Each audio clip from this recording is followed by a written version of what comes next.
Endoscopy তথাপি নল দিয়ে খাদ্যনালীর মধ্যে ঢুকে পেটের মধ্যে কি আছে দেখাটা অনেকেই শুনেছেন, অনেকের হয়তো হয়েওছে।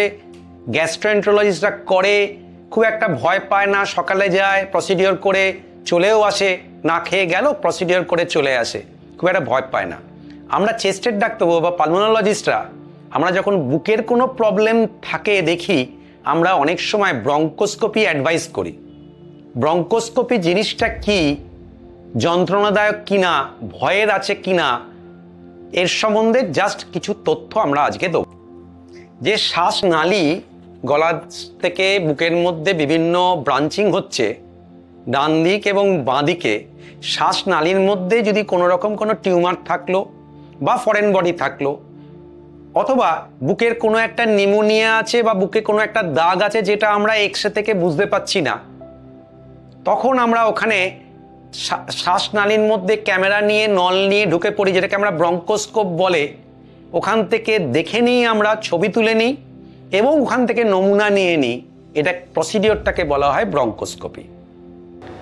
ব্রঙ্কোস্কোপি প্রসিডিওরটা আমরা মনিটরে দেখতে পাই তার oxygen saturation, heart rate, blood pressure, এবং এটা মোটামুটি সেফ প্রসিডিওর বেশিরভাগ ক্ষেত্রেই। কোনো সময় যদি দেখি যে তার স্যাচুরেশন ফল করছে, আমরা সঙ্গে সঙ্গে অক্সিজেন দিয়ে দিই। হার্ট রেট বাড়ছে কমছে, আমরা সেরকম ওষুধ দিয়ে দিই। প্রেশার বাড়ছে কমলে আমরা সেরকম ওষুধ দিয়ে দিই। তবে বেশিরভাগ ক্ষেত্রে এটা খুব সেফ প্রসিডিওর। কিন্তু কোনো সময় যদি টিউমার থাকে, বায়োপসি করতে হয়, তখন কিন্তু ব্লিডিং হতে পারে।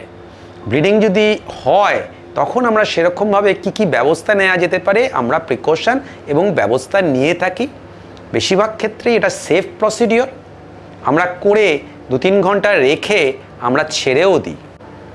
ব্রঙ্কোস্কোপি করার সময় কি আমরা প্রিকশন বা কি পদ্ধতি অবলম্বন করতে বলি? আমরা বলি অ্যাটলিস্ট রাত্রিরে যা খাবার খেলো, আমরা যদি সকালে ব্রঙ্কোস্কোপি করি, সকালে কিছু খেতে বারণ করি, এক্সেপ্ট যদি কোনো প্রেশারের ওষুধ থাকে সকালে খেয়ে নিতে পারে, এমনকি চাও খাবে না। 2, আমরা আগে থেকেই বলে রাখি কিছু সেরোলজি করার কথা, যেমন HIV, HBsAg, এবং তাদের সব প্রেসক্রিপশন ডকুমেন্ট, এবং সবচেয়ে জরুরি তাদের এক্সরে এবং সিটি স্ক্যান নিয়ে আমাদের কাছে আসতে বলি। কেন? আমরা স্কোপি ঢোকার আগে আমরা আবার কেসটাকে পুনর্বিবেচনা করি, কোথায় করব, কি করব, তার জন্য খুব জরুরি আগেকার সব তথ্য, আগেকার এক্সরে প্রত্যেকটা এবং সিটি স্ক্যান। ব্রঙ্কোস্কোপি হয়ে যাওয়ার পরে আমরা কয়েকটা নিয়ম অবলম্বন করতে বলি। তথাপি যেহেতু ঘুমের ওষুধ দেওয়া আছে এবং শ্বাসনালী অবশ করা আছে, আমরা বলি 4 ঘন্টা যেন কোনো কিছু না খাওয়া হয়। বিশেষ জল তো নয়, খাবারও নয়। কেন? যদি খেতে যাওয়া হয়, যেহেতু শ্বাসনালী অবশ করা আছে, পেটের জায়গায় বুকে চলে যেতে পারে। 4 ঘন্টা পর থেকে আমরা লিকুইড খাবার খাওয়াতে দিতে বলতে পারি। 6 ঘন্টার মধ্যে অবসভাব কেটে যায় বলে 6 ঘন্টার পরে আমরা সব কিছু খেতে বলতে পারি। ঘুমের ওষুধ দেয়া থাকছে বলে একটু প্রোটেকশন নেওয়া, একা একা তাকে টয়লেট যাওয়া বা যেতে গেলে হয়তো অনেক সময় পড়ে যেতে পারে বয়স্ক মানুষ হলে। আর আমরা শ্বাসনালীতে অনেক সময় খোঁচাখুচি করে থাকি বলে একটু রক্ত বেরোলেও বেরোতে পারে। সেজন্য অ্যাটলিস্ট ওই দিনটা এবং তার পরের দিনটা একটু রেস্টের মধ্যে থাকাটাই ভালো। তাহলে ব্রঙ্কোস্কোপি আমরা চেস্টের ডাক্তারবাবুরা নাক দিয়ে, গলা দিয়ে, বুকের মধ্যে গিয়ে ক্যামেরা দিয়ে একটা ফাইবার অপটিক স্কোপ দিয়ে দেখে নিই শ্বাসনালীর মধ্যে কি আছে, ছবি তুলে নিই, যেখানে প্রয়োজন সেখান থেকে নমুনা নিয়ে নিই।